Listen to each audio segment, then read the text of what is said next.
isnadil ladzi yatasulu ilal musannif rahimahumullahu ta'ala wa nafa'ana bi ulumihim wa anwarihim wa asrarihim fid dharain amin. Bismillahirrahmanirrahim.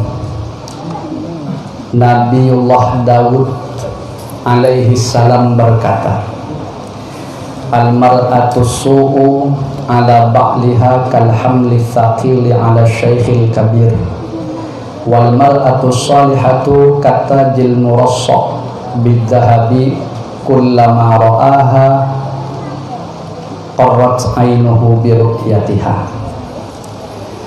Artinya, wanita yang jelek atau yang buruk perangainya terhadap suaminya itu seperti beban yang berat bagi orang tua lanjut usia.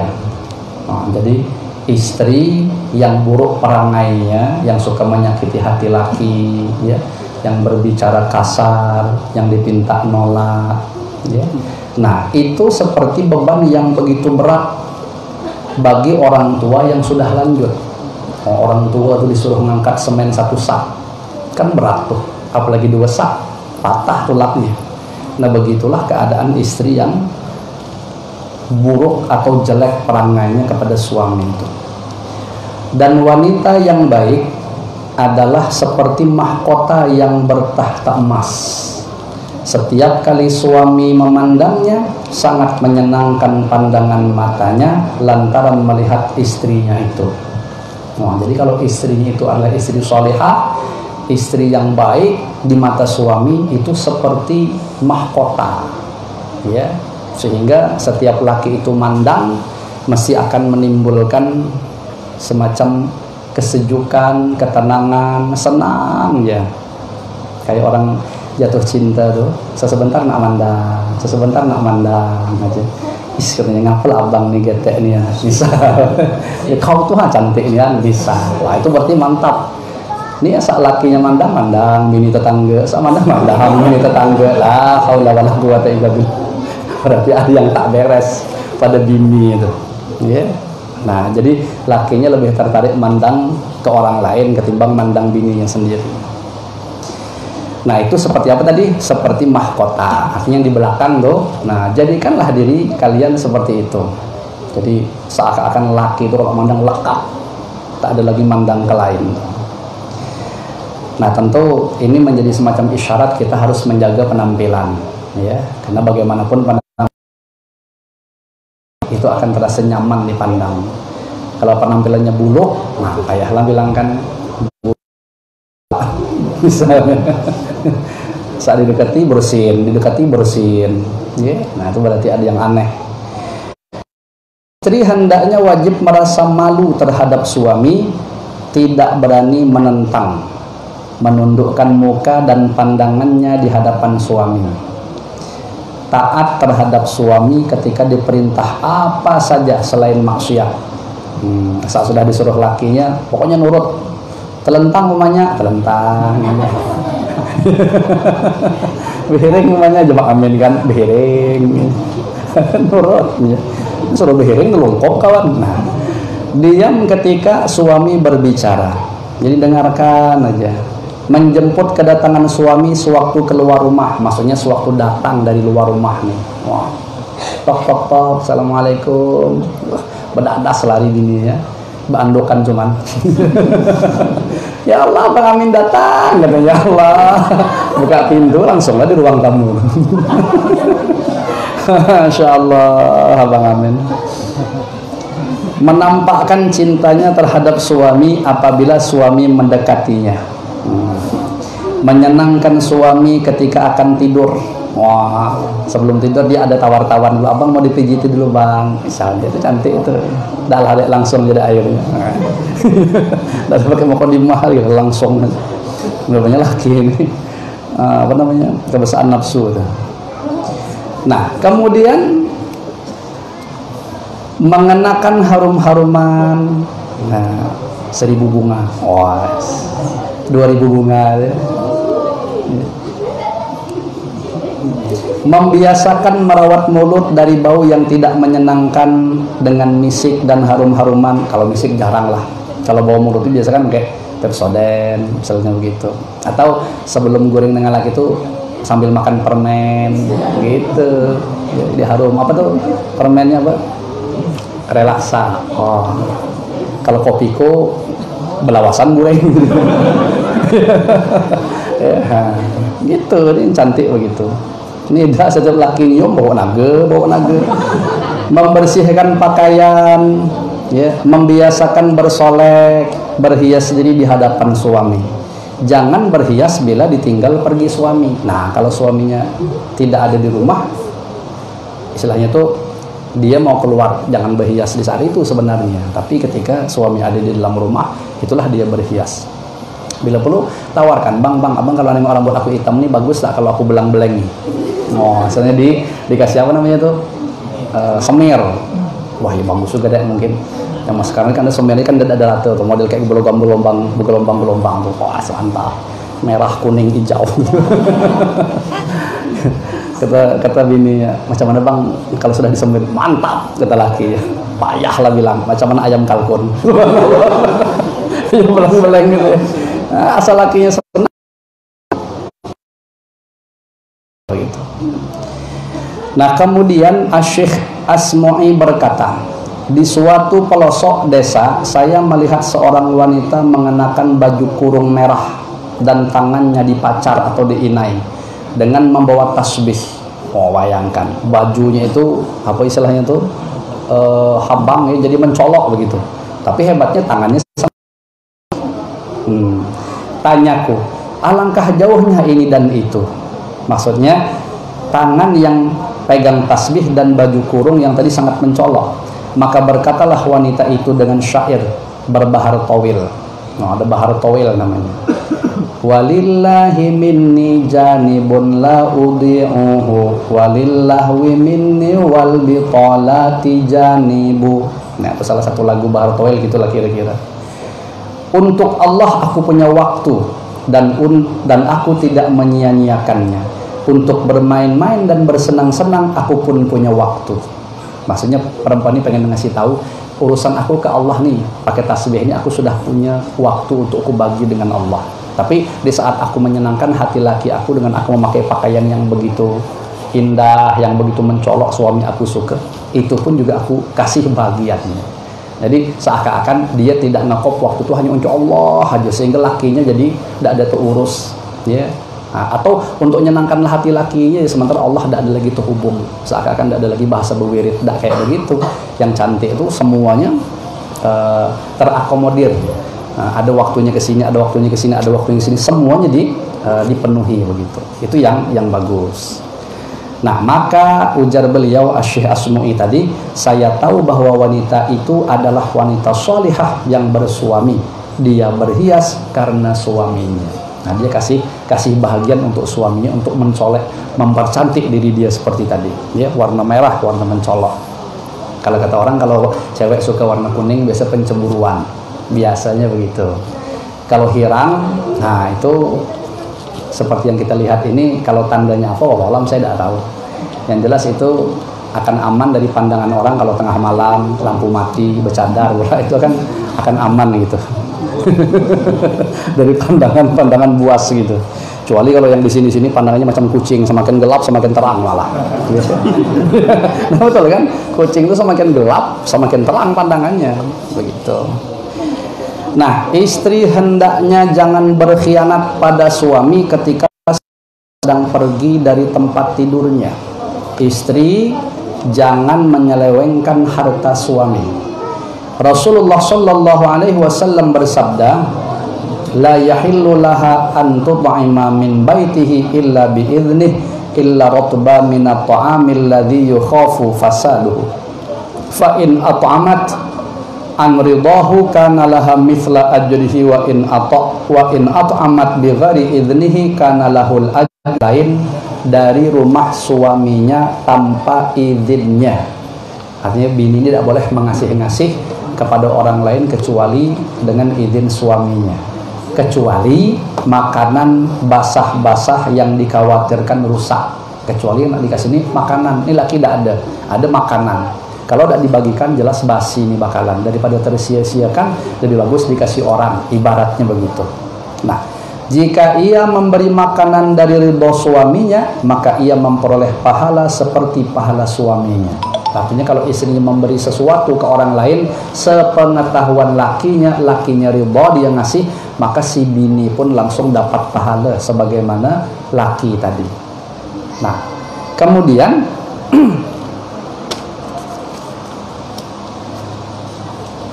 dan jika ia memberi makanan tanpa seizin suaminya, maka suaminya mendapat pahala sedangkan istri berdosa. Nah, jadi kalau si istri memberikan sesuatu kepada orang lain tanpa seizin suaminya, maka suami langsung dapat catatan pahala sedekah karena itu harta dia. Ya, sedangkan istri dapat dosa malah. Ini yang kita bicarakan pasti harta suami. Kalau harta di dewek, harta istri sendiri macam mana? Mungkin dia sebelum nikah sama kita punya duit sendiri, atau mungkin dia waktu sudah nikah pun bekerja sendiri, ya. Nah, itu lain kisah. Kalau lain kisah itu artinya terserah istri mau memberi kepada siapapun yang diinginkan, asalkan itu memang beroleh dari pencaharian dia sendiri. Nah, itu dia nak ngasih abah mamanya, adiknya, keluarganya, terserah dari uang dia sendiri.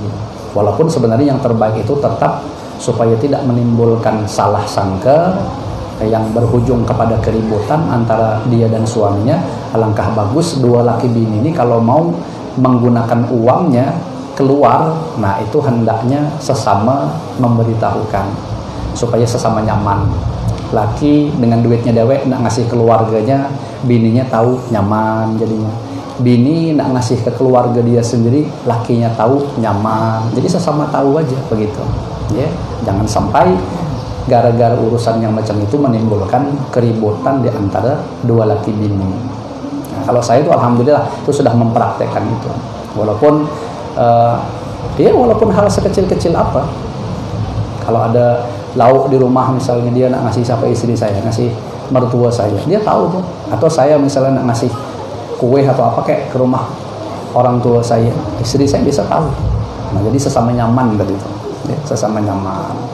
Dan alhamdulillah memang urusan kayak begitu tuh tidak menutup kemungkinan bisa memantik daripada keributan. Nah, makanya berkomitmen untuk saling percaya, mempercayai itu yang penting dibangun di dalam rumah tangga. Dan itu butuh semacam masukan-masukan, terutama bagi para pemula. Nah, kalau para pemula tuh justru lebih diingatkan lagi, siapa yang pengantin baru nih. Kalau sudah bini itu hamil, jangan heran nanti akan timbul satu kejadian yang di luar persangkaan suami, terutama di saat bini ngidam. Nah, kalau saya dulu untung saya sering dapat masukan, dan ini banyak kejadiannya. Apa tuh? Bini itu lagi ngidam, salah satunya yang aneh adalah paling tidak suka melihat laki. Itu ada yang model kayak begitu, ya kan? Nah, kalau lakinya tidak paham, ini dia bisa macam mana ya? Seakan-akan tuh ngapok nih bini ini berubah. Nah, padahal memang bawaan hamil. Ya, dia tuh nengok kita entah macam tidak suka. Kalau istri saya tuh malah lebih unik lagi. Saya ini di luar rumah, dia ada di dapur, itu bau badan saya itu sudah keciuman sama dia. Wah, itu waktu hamil cuman bisa kayak begitu. Wah, abang datang nih. Wah, dia pergi belakang loh. Ya. Dan anak berapa saya lupa, anak keberapa, karena hampir ngidam terus kan. Waktu hamil tuh 3 tuh, cuma ada memang dia tidak suka. Jadi saya dekat itu tidak suka. Nah, jadi jangan-jangan nanti akan dialami oleh antum tuh. Artinya jangan sampai antum merasa perubahan yang terjadi pada istri itu lalu menyebabkan antum ini menjadi seakan-akan bini sudah tidak ada lagi perasaan cinta dengan aku, ibaratnya gitu. Udah ada berpikiran lah kalau gitu cari wanita lain jelas. Wah, itu terlalu cepat ngelompatnya ke situ. Ya. Jadi disabari aja. Dia tidur berdua dengan kita, dia membelakangi kita. Kan jengkel, kita tuh pengen kan berhadapan gitu kan, sambil bisa merangkap, tidak berjauh aja. Berjauh bawaannya macam itu. Bawaan dia hamil. Nanti kalau sudah selesai hamil hilang tuh. Hilang. Tapi bini yang bagus pula kalau dia sudah beranak tuh dia berbilang keadaan yang mungkin ini, nah tuh minta maaf lah bini itu bawaan hamil bang, itu kan aku kan korban abang juga kemarin, ini gara-gara abang lah misalnya gitu kan. Makanya abang kalau nak hamil lagi ya mikir-mikir kalau kejadiannya macam itu lagi. Nah, jadi yang nyaman tuh sesama paham, ya. Tidak apa-apa lah deh, aku maklum aja macam itu. Itu kan kita hasil cinta kita berdua juga, ibaratnya begitu. Nyaman, jadi nyaman. Ya. Nah, iya, jadi kira-kira abang maunya kita apa namanya istilah kita atur kah jarak kehamilan tuh apa 4 tahun sekali? Kata laki jangan lah dia 4 tahun sekali. Jadi bang, ya 7 bulan sekali lah. Subhanallah. Masya Allah. Rakai bininya 7 bulan sekali. Nah begitu ya kira-kira. Jadi harus jeli kapan-kapan melihat situasi yang sedemikian itu. Kemudian belum santai. Hilang lalu. Sahabat mana tadi? Istri hendaknya memuliakan keluarga suami dan family-familinya sekalipun berupa ucapan yang baik. Nah ini berat juga nih. Ini terus terang ini. Jadi ketika kita sudah menikah, maka bagaimanapun keluarga pasangan kita tuh harus kita baiki semuanya. Nah sebagaimana hal kayak begini nih paling banyak masukan ke saya nih yang payah gitu maksudnya. Ya, artinya memang kadang-kadang keluarga istri kita, nih kalau ibarat kita suami, ada aja yang kadang-kadang tidak cocok sama kita. Ya, mungkin maulah sarik kita atau menjengkelkan kita. Nah itu nak hebat-hebatlah cari kita meredam. Intinya adalah keluarga bini itu macam mana kita baiki semuanya sehingga menimbulkan kenyamanan di hati istri.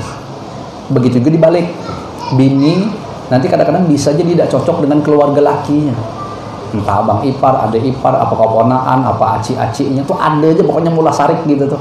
Nah bini yang baik itu disembunyikan. Itunya kalau di dekat lakinya ya pokok semua macam dibaikinya. Ya, adapun sesuatu yang tidak nyaman ya ditahannya di dalam hati, itu namanya ihtimalul adza, menahan perasaan tidak nyaman yang keluar daripada keluarga pasangan kita. Jadi di nyaman-nyamanilah, ya di enak-enaki. Nah itu biasanya ada cobaan kayak begitu. Nah maka dari itu kalau kita mampu menahan yang sedemikian itu, insya Allah kita memiliki salah satu dari sifat-sifat kekasih Allah, maksudnya sifat-sifat wali. Ya, tadi ihtimalul adza, mampu menahan rasa berat atau rasa sakit di hati yang ditimbulkan dari kelakuan orang lain, khususnya orang lain ini adalah keluarga pasangan kita. Jadi seakan-akan baik dari arah suami maupun dari arah istri. Jadi ditahan tuh. Kemudian Masya Allah, istri juga harus memandang pemberian sedikit dari suami dianggap banyak. Nah, suami ini bekerja pontang-panting, dia paras keringat banting tulang, itulah yang bisa dia usahakan. Maka hendaklah istri itu bersifat qanaah, menerima apa adanya. Ya, jangan materi begitu. Ya, jadi kita ukurlah kemampuan suami kita memberi segitu, ya segitulah. Senang aja bawaan. Tapi yang laki yang bagus kan dia akan bilang, "Dek, minta maaf lahir batin, Dek, aku pengen ngasih kau banyak, tapi inilah cuman usaha abang, seginilah umat bisa memberi kau." Ya, maka kata bininya, "Hai bang, ini alhamdulillah kita masih diberikan Allah rezeki ini. Walaupun seada-adanya asalkan dengan tetap bersama dengan abang tuh senang hati aku." Wah, itu mantap tuh. Jadi suami yang sudah macam nak rontok badan dia jadi segar begitu kan sama bininya. Ya, senang bawaannya. Padahal apalagi dia punya tetangga kiri kanan mungkin orang yang penampilannya adalah penampilan yang wow, belum lagi perhiasannya, tapi tidak ada lalu bini kita seakan-akan nak memaksa gitu untuk harus punya kayak begitu. Nah bini yang kayak itu macam itu tuh yang kalau pian dapat beruntung, ya pian dapat beruntung. Kalau saya terus terang sudah dapat, alhamdulillah istri saya itu juga boleh perhatikan penampilannya. Tak ada emas, tak ada makai, bukan tak punya berapa banyak di pasar tuh, belum terbeli gimana gitu. Ya benar, ya ada bohong. Itu melihat istri saya dan percaya itu. Ya, iya penampilan seada-adanya begitu. Kalau antum perhatikan dia pakai cincin, paling perak juga cincin itu. Mana ada emas, tak ada yang dipakainya maksudnya. Nah, senang, biasa-biasa. Kadang udah bisa lawar dia, nah itulah itu. Bagurau. Andri senang betul kalau sudah bercakap macam itu. Iya, benar melotot mata macam terpakul. Masya Allah, sabar nih, sabar itu. Mana PA? Nah, ada lah.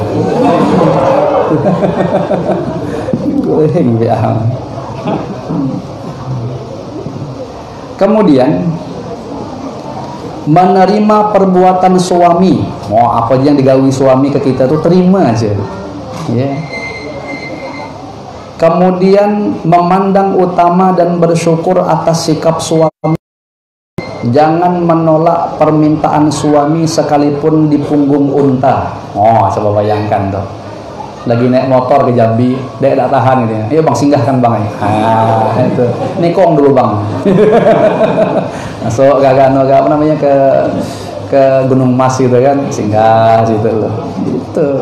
Jadi orang ke Jambi 3 jam, awak bisa 2 hari 2 malam baru sampai. Ya. Nah, demikian kalau dalam bersenang-senang itu dalam kondisi yang diperbolehkan. Coba selagi dia tidak ada halangan, pokoknya kapan laki mau jangan ditolak. Ingat di belakang ya. Kalau aktivitas apa aja berhentikan aktivitas tuh. Memasak tinggalkan masakan, bergosok tinggalkan gosokan, bercuci tinggalkan cucian. Tapi kalau laki kalau memang payah ditinggalkan sekalian sekalian memasak loh itu. Nah, HP senyum bayangan apa macam mana ya sambil gosok ya gitu. Masya Allah. Kalau HP masih nyaman lah, bayangkan yang kasihan yang tidak ada. Allah. Nah, jika dalam keadaan terlarang karena istri sedang haid atau nifas, atau sekalipun sudah terputus tetapi belum mandi, maka istri tidak wajib melayani dan boleh menolak menurut madhab Syafi'i. Nah, kalau ada halangan boleh kecei lah laki, bang, tak maaf lah bang, bukan tak mau, aku pun mau juga, cuman ada halangan nih. Nah, lakinya lah sabar lah kalau gitu. Iyalah deh. Nah gitu, sabar. Mudah-mudahan katanya kalau ini haidnya normal gitu 7 hari. Yang sengsara tuh kalau setengah bulan, ya. Nah kalau setengah bulan tuh lakinya bangsa-bangsa yang nafsunya kuat tadi, waduh itu tersiksa betul. Sabar gitu. Sahabat Ibnu Abbas radhiyallahu taala anhu berkata, aku mendengar Rasulullah sallallahu alaihi wasallam bersabda, "Lau anna imra'atan ja'alat lailaha qiyaman wa naharaha siyaman wa da'aha zawjuha ila firashihi wa ta'akharat anhu sa'atan wahidatan ja'at yaumal qiyamati tushabu bisalasila wal aghlali ma'asyayatini ila asfali safilin." Artinya, andai kata seorang wanita menjadikan waktu malamnya untuk sholat, malam semalaman bini ini rajin sembahyang malam, siang harinya untuk berpuasa, setiap siang dibikinnya puasa, lalu suaminya memanggilnya ke tempat tidurnya, sedangkan si istri menundanya 1 jam, ya, tunggu bang, belum selesai gawian nih, tunggulah di situ ya. Nah, apa yang terjadi? Maka kelak pada hari kiamat ia akan diseret dengan rantai dan belenggu, dikumpulkan dengan setan-setan hingga sampai di tempat yang serendah-rendahnya. Jadi ingat, tidak ada bahasa menunda itu, tidak ada. Sudah dibilang tadi, kapan laki itu nafsunya menggelegak naik, dan itu sifatnya masih tiba-tiba, dan tidak ada bisa bahasa ditahan tuh. Nah coba kalau udah dipercaya, ya, yang punya bini silahkan tundalah sejam. Hilang nafsu itu biasanya. Mending kalau cuma sekedar hilang selesai begitu aja. Efeknya apa di sini? Hukumannya, Bang Amin itu kuring tuh. Tadi sudah sering berarti Bang Amin ngalaminya. Tidak bisa ditunda itu, tidak ada. Di ruang tamu lah itu Bang Amin. Saking tidak bisa ditahan tuh lagi. Nah, kenapa ditahan? Kita dilempar sama malaikat di dalam neraka di tempat yang serendah-rendahnya. Nah, itu efek kalau menunda tuh. Kemudian suami haram menyenggamai istri di hadapan lelaki lain. Wah, siapa yang akunnya? Ya. Atau wanita lain. Pada waktu suami akan mengumpuli istri, disunahkan memulai dengan bacaan basmalah, Bismillah, ya. Surah Al-Ikhlas, Qul huwallahu ahad, kalimat takbir, tapi jangan berkurit Allahu Akbar. Mantap, dia kawan rubuh rumah dibuat. Pelan-pelan dia Allahu Akbar gitu. Tapi kalau dua laki bini ahli majelis, Kata daim itu, "Udhkuru shalah 'alan nabi." Kata bininya pula, "Allahumma shalli wa sallim wa barik alaihi wa ala alihi." Takbir. Dia langsung rebah ranjang. Ya tentu yang normal-normal aja gitu. Normal aja gitu. Tentang ahli sholawat malah bagus kuriak gitu. Nah, kemudian tahlil di sini, tahlil bukan tahlilan, tahlil aja. Ya, tahlil berarti la ilaha illallah berarti ya. Nah, di sini ada serta membaca apa doa? Bismillahirrahmanirrahim. Allahumma ja'alin nutfata dzurriyyatan thayyibah. Nah, artinya dengan menyebut nama Allah yang maha luhur lagi maha agung. Ya Allah, jadikanlah sperma ini keturunan yang baik. Artinya sperma yang akan ditumpahkan ke rahim istri menjadi keturunan yang baik. Dia mengharapkan supaya diberi Allah keturunan yang baik. Nabi sallallahu alaihi wasallam juga bersabda, "Lau anna ahadakum idza ata ahlahu qala Allahumma jannibni syaitana wa jannibi syaitana ma razaqtana fa in kana bainahuma waladun lam yadurruhu syaitan." Ini insyaallah hafal semua nih, ya. Artinya yang sudah berlaki, sudah berbini hafal. Kalau yang belum, kalau hafal hebat berarti. Artinya sesungguhnya kalau seorang dari kamu mendatangi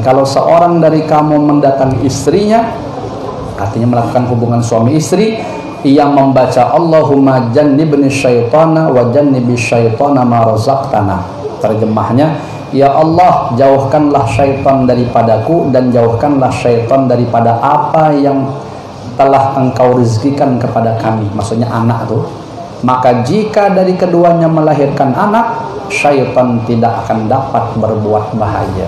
Ya, syaitan tidak akan dapat berbuat bahaya kepada anak. Artinya anak kita ini insya Allah kuat jadi anak yang soleh, yang penurutan, yang mudah diatur. Kenapa? Karena syaitan tidak bisa ikut campur. Kenapa biasanya syaitan itu bisa ikut campur? Karena kita tidak mengingat Allah atau berzikir, membaca doa tadi. Efeknya kalau jadi anak, ya anak kita itu jadi itu tadi, jadi ada hawa-hawa syaitannya. Hawa syaitan itu kan pembangkang, ya. Anak kita ada hawa pembangkangnya, keras kepalanya, payah diatur, suka melawan, kulir beribadah. Itu watak-watak syaitannya. Nah, itu jangan-jangan waktu diulah tadi dia tidak diselingi dengan berzikir kepada Allah Subhanahu wa taala. Nah, ini pelajaran bagi semuanya. Nah, kemudian jika ia telah mendekati orgasme, mau memancarkan spermanya, maka bacalah dalam hati dengan menggerak-gerakkan bibir Anda. Ini kalau sempat lah ya. Ini kalau sempat ini. Susah kalau sudah di hujung gitu nak berzikir ini payah. Takut nih Bang Dalek dari saya. Ini sudah saat akhir ini payah, apalagi sampai terbaca itu. Alhamdulillahilladzi khalaqakum. Macam bacanya dah di hujung sudah. Alhamdulillahilladzi khalaqa minal ma'i basharan faj'alahu nasaban wa sihra wa kana rabbuka qadira. Ini tadi apa? Dalam hati dengan menggerak-gerakkan bibir, bukan dibaca bakal kuat begitu.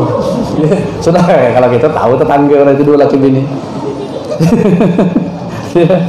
Masya Allah. Jadi artinya segala puji bagi Allah yang menciptakan manusia dari air, lalu dia jadikan manusia itu punya keturunan dan musyawarah. Musyawarah itu lihat catatan kaki itu. Musyawarah artinya hubungan kekeluargaan yang berasal dari perkawinan, seperti menantu, ipar, mertua dan sebagainya. Dan adalah Tuhanmu Maha Kuasa. Nah, tanggung ya, kita habiskan sampai hikayat. Etika Islami bagi suami istri yang melakukan persetubuhan, hendaknya jangan menghadapkan dirinya ke kiblat. Hubungan suami jangan menghadap kiblat. Ingat ini malam Jumat nih, Mbah nih, nanti kalau mau dipraktekkan silahkan boleh dari majelis nih. Jangan bersenggama menghadap kiblat karena memuliakan kiblat. Sewaktu bersenggama hendaknya menutupi tubuhnya dan istrinya dengan selimut. Istri hendaknya jangan berpuasa sunnah selain puasa Arafah dan Asyura kalau tidak mendapat izin suaminya. Ini kisah kalau sudah nikah nih ya. Kalau mau puasa sunat minta izin ke laki. Kalau ke lakinya jangan, lebih bagus tidak usah. Kalau istri ternyata berpuasa, maka ia hanya mendapatkan letih dan dahaga, sedangkan puasanya tidak diterima. Istri hendaknya tidak pergi-pergi dari rumah kecuali mendapat izin suaminya. Jika ia keluar tanpa izin suaminya, maka ia mendapat kutukan para malaikat, yaitu para malaikat rahmat dan azab, hingga ia ke rumahnya, sekalipun suaminya itu zalim, karena melarang keluarnya istri. Kalau keluar rumah tanpa izin suami, hendaknya kalau keluar rumah dengan izin suami, hendaknya dengan menyamar dan mengenakan pakaian yang tidak baik. Maksudnya jangan mengundang perhatian, yang biasa-biasa aja begitu. Carilah tempat yang sepi, bukan jalan umum atau pasar. Ini maksudnya kalau memang aman. Kalau tempat sepi malah mengkhawatirkan, ya cari jalan yang umum gitu. Atau kemana tadi? Juga menjaga dirinya jangan sampai ada orang lain yang mendengar suaranya atau melihat postur tubuhnya, dan jangan sampai memperlihatkan dirinya kepada keluarga dan famili suaminya. Dari keterangan tersebut dapat dimengerti bahwa istri itu benar-benar wajib memelihara keridhaan suami dan menjauhi murkanya. Hikayat 1, wallahu a'lam bishawab. Mudah-mudahan yang kita kaji ini dijadikan oleh Allah Subhanahu wa taala menjadi ilmu nafi', manfaat, berkah dunia akhirat untuk kita semua. Amin ya rabbal alamin. Ala hadhihi niyatu ala manawahu aslafuna salihun wa likulli niyatin salihah wa ila hadratin nabi sallallahu alaihi wa ala alihi wa sahbihi wa baraka wa sallam. Al-Fatihah.